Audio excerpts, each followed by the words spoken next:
We'll start with this. What was the co-main event to Matchroom's Matchroom in Mexico show, the fight between Cruz and Melissa Oddessa. Very difficult fight, a hard fight. I went with Erica to win by way of a points decision, and it seems that time has proven me right. At the start, Melissa Oddessa got off to a decent start, pumping out that jab, stepping into her shots, taking it to Erica Cruz. I gave Melissa the first round, Erica the second. The first round, we saw Melissa Oddessa backing off Erica Cruz. In the second round, we saw Erica start to assert herself and let her hands go better in the exchange. Stronger. I gave Erica the second round, I gave Erica the third round. In the third round, I think I saw her stun Melissa Oddessa at least 2 times. Goes back to what I said. Melissa Oddessa was able to hold her own and weather the storm because she had the right base style for the job, but not the right level of experience. There is a method to Erica Cruz's madness, to her savagery. Gave Erica Cruz rounds 2 and 3, gave Melissa Oddessa-Parker round 4. Strongest round for Melissa up until that point, having stunned Erica Cruz at least 2 times. In what was this battle of the southpaws, battle of the hard-punching southpaws, the durable ones. Gave Melissa the 4th round, I gave Erica the 5th, much stronger in the exchange, and Melissa Oddessa looked like she was starting to gas out, starting to fade. The pace at which the fight was being fought, coupled with Erica Cruz's signature punches, angling off to one direction to bring over a looping left from the other. She landed a lot of those looping left hands, a lot of those big left hands. I think Melissa Oddessa was a little bit too upright and a little eager to sell out, to trade punches mid-range to inside. That's where Erica Cruz wanted to be. I gave Erica the 5th round, I gave Erica the 6th round. Too much pressure for Melissa Oddessa, who was fading badly as Erica Cruz was backing her up into those ropes and teeing off. More of the same in the 6th round. Erica Cruz's signature, her calling card, is coming in at a slight crouch, bending at the waist, bending at the knees, angling off to the right in order to bring over a big left. Better in the exchange, too. 3 and 4 punch combinations, upstairs, downstairs. She was overwhelming Melissa Oddessa, who showed great powers of recovery and great durability in the fight, but it was a losing effort after 6. She was getting busted up. Melissa Oddessa, who was coming off a loss, a controversial loss for me and my money, to Sharita Metcalf earlier this year in Texas. That fight was a far cry from this one. With Sharita, Sharita spent the whole fight on her bike, moving away from the action, whereas Erica, she spent the whole fight moving towards it. That's saying that taking on Sharita Metcalf is hardly preparation for taking on Erica Cruz. That one fight doesn't really prepare you for the other, because both fighters are polar opposites. I did give Melissa Oddessa the 8th round. She landed a hard left hand that staggered Erica Cruz and sent her careening into the ropes, as well as a bad cut due to a clash of heads, a badly bloodied Erica Cruz. That was in the 8th. In the 9th, we saw more of the same from Melissa, attempting to build on that momentum from the previous round, once again staggering Erica Cruz with a backhand, hard left hand of her own. Was in the 9th, but in the 10th, Erica Cruz gathered herself and finished strong. It was an excellent fight. I had it about 6 rounds to 4 in favor of Erica Cruz, though you could argue 7 rounds to 3. Excellent fight, great fight. Another great addition to the Puerto Rico versus Mexico rivalry. In this instance, Mexico came out on top. A few parting thoughts.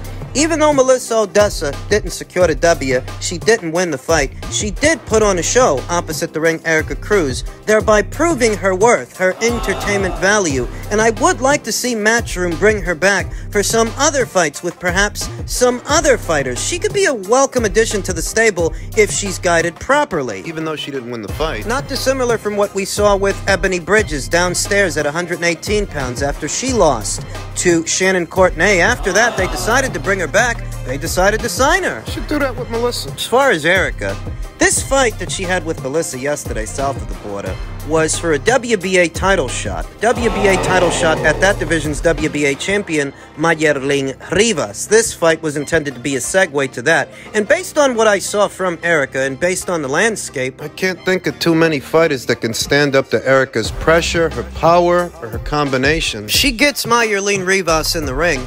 I think she's going to beat Mayerling Rivas in the ring. Moreover, even Ellie Scottney, who I'm very high on, I wonder how that fight would look because Ellie's not a big puncher, so how's she going to keep Erica off of her? She's a great boxer, make no mistake, cerebral as they come, adaptable as they come, but she's not a big puncher. Just surveying the landscape, what champions are there and what Erica Cruz brings to the table, she's a threat to every champion and every challenger at this weight. A near and apparent threat, a credible threat. I just think she put the whole division on notice.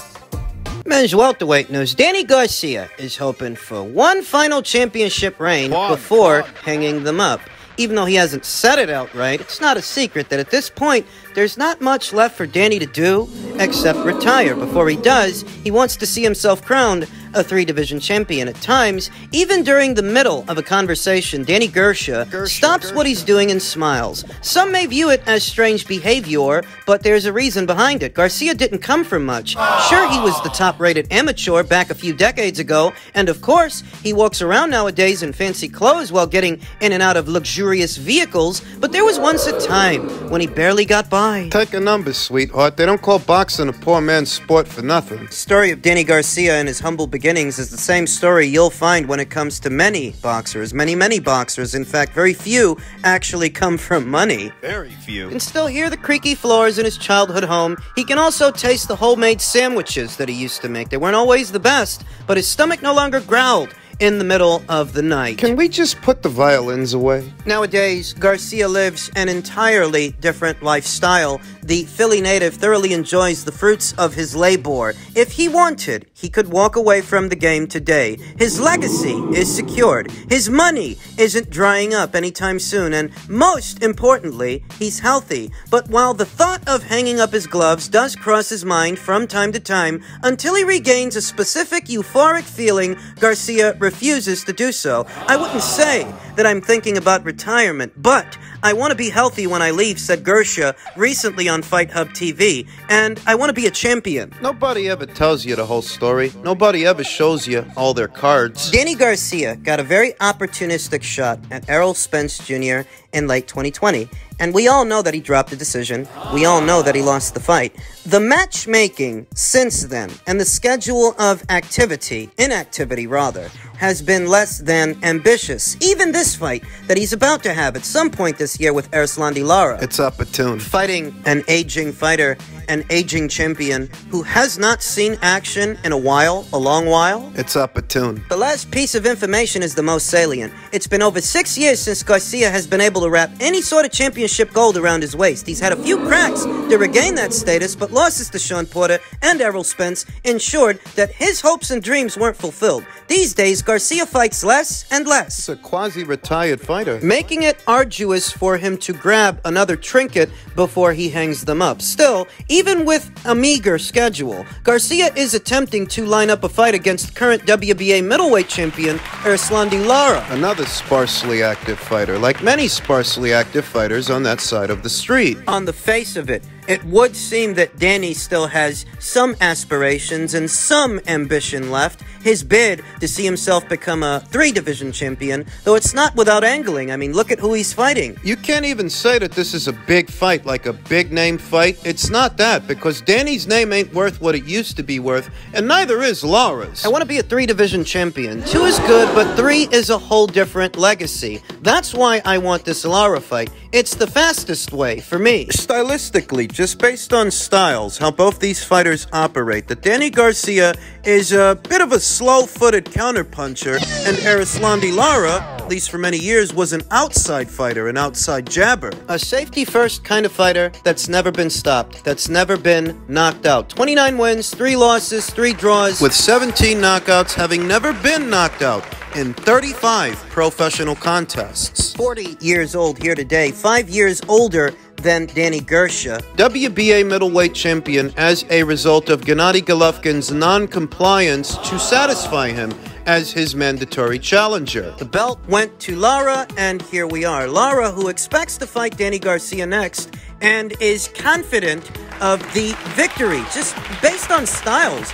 It's hard to imagine a limited, slow-footed plotter like Danny Garcia, who likes to work off the counter, which often makes him second best. So he's letting the other guy lead the dance. It's hard to imagine that Danny will show enough moxie and initiative to take it to Lara, to outwork Lara, because that's what you have to do. For a long time, there's been talk of a fight against former two-division belt holder Danny Garcia. At the moment, everything seems to be going forward because Lara himself comments that it's almost confirmed and he is only waiting for a definitive indication from his team, which is headed by manager Luis Dubois Jr. I think the fight with Danny Garcia is confirmed. Lara expressed to George Ebro. I think it will be at the end of October. I just hope my manager confirms it. I'm going to come out victorious. I know that at 40 years old, Erislandy Lara's legs aren't going to be what they used to be. Though do they need to be for a slow-footed plotter like Danny Garcia, who oftentimes comes out second best because he's working off the counter, letting the other fighter lead the dance. A little bit of movement will throw a monkey wrench in Danny's plans because Danny's not known for taking the initiative. He's not a pressure guy.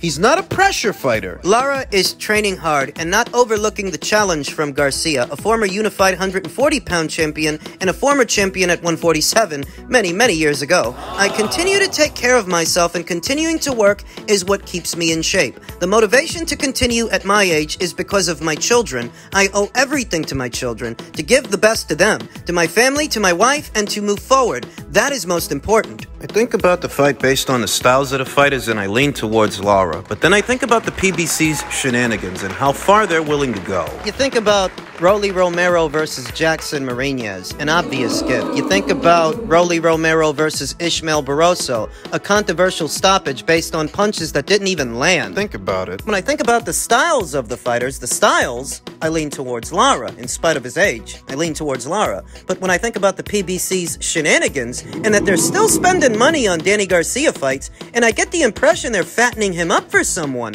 and that they might want him to win that belt. Maybe for a Spence rematch. Or a Thurman rematch. I mean, Danny Garcia himself, he ain't box office. His name value dropped a long time ago. He said he doesn't have any need to box Terrence Crawford, not anymore, because he sells real estate. But here he is fighting Lara. An even lesser known guy worth less money. Less talked about. The time to make Danny Garcia into any kind of a box office draw is over. But they're still spending money on his fights, and there has to be a reason. Are they fattening him up for someone else? If they want Danny to have that belt, they're going to get him that belt by hook or by crook. If they want him to have it, what other use is there of a 40-year-old Erislandy Lara who's never been that big of a draw to begin with? Look for this in October.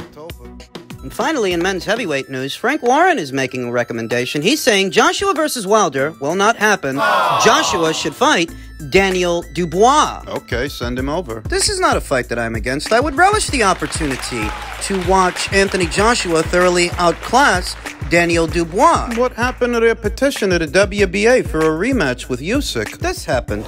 Warren would like to see Anthony Joshua collide with Daniel Dubois, who last month suffered a stoppage loss at the hands of unified world champion Alexander Usyk. The Ukrainian boxer also holds 2 wins over Joshua. The Deontay Wilder and Anthony Joshua situation, I know their people had conversations and thought that it would happen, but I never thought it would happen, and it's not, Warren told IFL TV. The problem is the amount of money they felt they were going to get paid, or they heard they were going to get paid. They're not going to achieve that anywhere. That's not going to happen. What we're hearing from Matchroom is every other week, every other 2 weeks, they were going to do it. Okay, then send Daniel over. Because Daniel Dubois does not have the kind of marquee value that this needs to be a hard situation to negotiate. Anthony Joshua's on the Forbes list. Daniel is not. Anthony's sold out in the United Kingdom. He's even sold out in the United States, going as far as fighting in big money fights in the Middle East. It's not a question which one of these two fighters is the A side and who's got more marquee value. Tack on that Anthony's coming off consecutive wins and Daniel's coming off a loss. So send him over, Frank, if you really want to do the fight. Frank continued, what we're hearing from Matchroom is every other week or every 2 weeks they were going to announce it. We are now hitting mid-September. It ain't gonna happen. I'll tell you a good fight if that doesn't happen. You know what would be a good fight in the UK and people would buy tickets to watch it and we'll see who is the biggest puncher and who's got the biggest heart? Him, Anthony Joshua, and Daniel Dubois. That would sell out anywhere. Before you start your hate, that would determine who has got the biggest heart, who would grit their teeth. You can't say it's not going to sell. It would sell. It's a big fight. It is. I think it is. I think you could sell out the O2 Arena with this thing. But what I don't think is that Frank, if he really wants to get this opportunity for Daniel, because that's what it would be an opportunity for Daniel to make a lot of money he cannot otherwise make on the current trajectory that he's on. But if you put him in the ring with AJ, he could make a couple of millions while he gets himself knocked out, because that's what's going to happen. That's how it would end. Daniel would give out. He would give in. So why don't you send Daniel over to Matchroom as easily as Matchroom sent you Felix Cash, as easily as Matchroom sent you John Ryder? Why don't you send them Daniel? When they sent you Felix, he was an unbeaten fighter, an unbeaten up-and-comer. When they sent you John, John was coming off a career-best win over Daniel Jacobs. If you send them Daniel Dubois, he's coming off a loss. His second career loss and the second time he quit under the hot lights. You're not making this recommendation because of how much luck you're having with the WBA and that petition to order a rematch between Daniel and Usyk. You're not making this recommendation because that's working out for you. Because while Frank has been harping about petitioning the WBA for a rematch, Bob, his cohort, he's been saying that Fury versus Usyk is next, after Fury takes care of Ngannou. Does he know something that Frank doesn't know, or has Frank realized he's not going to get anywhere with this petition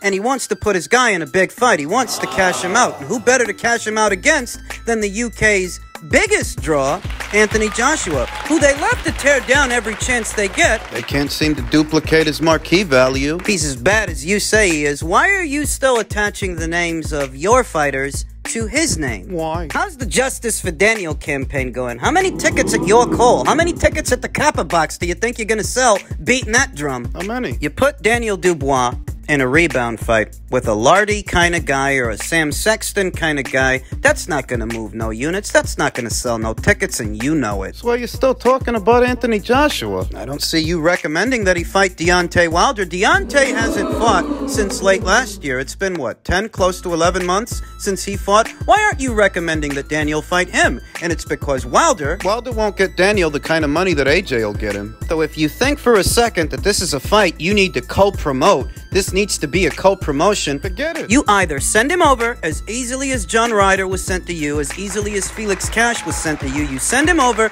or it don't go down. You ain't got no fight. Right? Daniel ain't the B side. He's the C side, the D side to Anthony. Comprendo, friendo.